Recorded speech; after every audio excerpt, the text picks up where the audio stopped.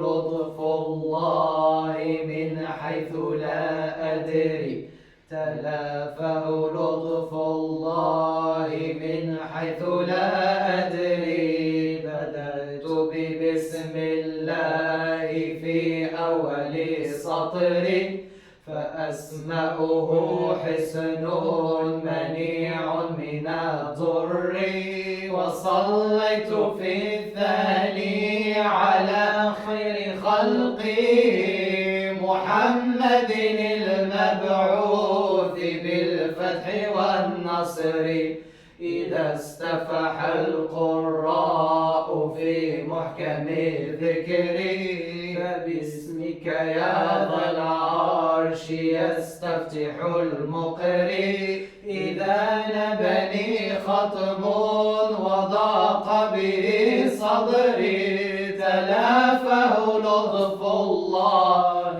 من حيث لا أدري تلافه لطف الله من حيث لا أدري تلافه لطف الله من حيث لا أدري الله الله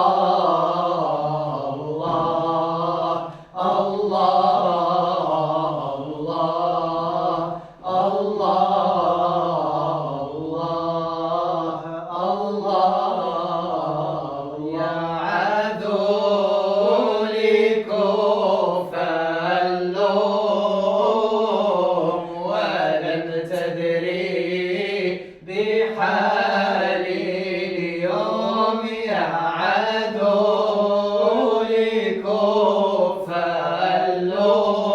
اللوم ولم تدري بحالي اليوم ونشهد نجمة لمعات ومن ذاك الحمى طلعت وليت الروح ما رجعت وتبقى في حمى انظم يا عدو لكف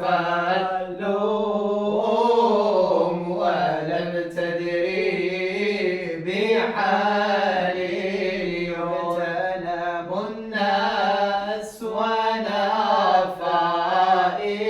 فائق وأرعى النجم والسائق فبالله ارحموا عاشق في حال الحب صار رسوم يا عدو لكف اللوم ولم تدري بحالي اليوم يا ليت الصبح ماذا نام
الله يا سيادي عجين فطر الله جيت نهدي خميرة الله يا أهل الله وادعوا لي بدعاكم نشافا بجناحكم غطوني يا ولاد الشرفاء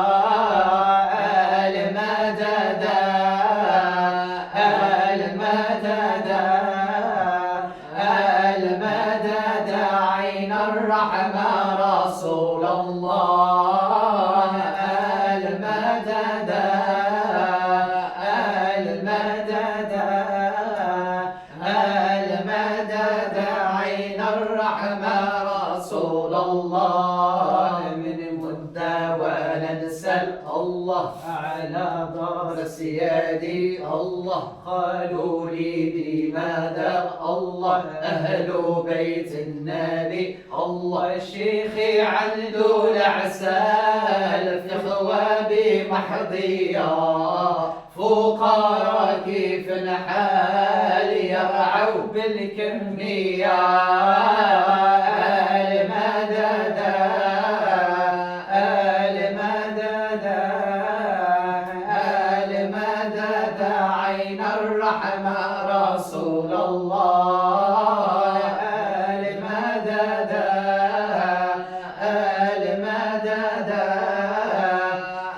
المدد عين الرحمة رسول الله هذه ليلة مباركة ميمونة ميمونة يربح من صلى عليها الله الله يربح من صلى عليها الله الله هذه ليلة قد بدأت قد بدت بالحسن تلونت الله الله بالحسن تلونت الله الله بعدها ظهرت وبطنت في الظهر الله الله وبطنت في الظهر الله الله ظهرت لبعضها وغابت عن كلها الله الله وغابت عن كلها الله الله فلو كنت تدريها لصرت بها مسرور الله الله وصرت بها مسرور الله الله الله الله الله الله الله يا مولانا الله الله الله الله الله يا مولانا يا من تريد تدري فني فاسأل عني ألوهية أما البشر لا يعرفني أحوالي عنه غيبيا الله الله الله الله الله الله يا مولانا الله الله الله الله الله يا مولانا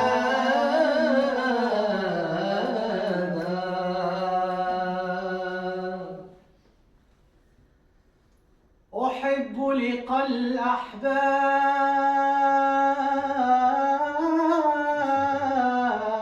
الأحباب في كل ساعة أحب لقاء الأحباب في كل ساعة لأن لقاء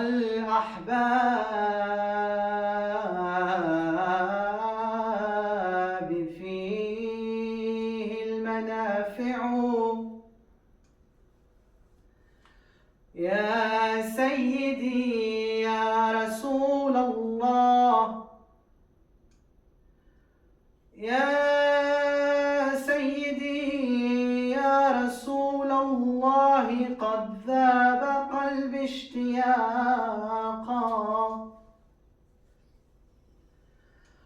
فهل لي إلى ربوة فأطفي غليلي أو إلى نظرة فتشفى الجروح لي بالمدينة أحباب إذا نظروا إلي ولت همومي وانجلى الكرب يا حادي العيس أنزلني إذا لمعت لعينيك القبة الخضراء والحجر هناك أمسك شباك رسول الله واستغفر الله حيث الذنب يغتفر لا إله إلا الله لا إله إلا الله سيدنا محمد رسول الله سيدنا محمد رسول الله. Clôturer cet atelier par un échange. Voilà, si vous avez des questions, je vous viennent et après on pourra changer de manière un peu plus pour l'entité. Mais avant, juste pour terminer cet atelier, des questions, des choses qui vous viennent,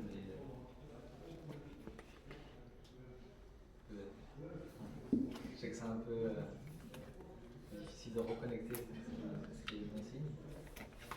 Donc, ce que je vous propose alors dans ce cas-là, c'est qu'on s'arrête là. Je vous remercie de votre participation et on se tient à votre disposition pour un échange en privé si vous le souhaitez. Merci encore. Merci.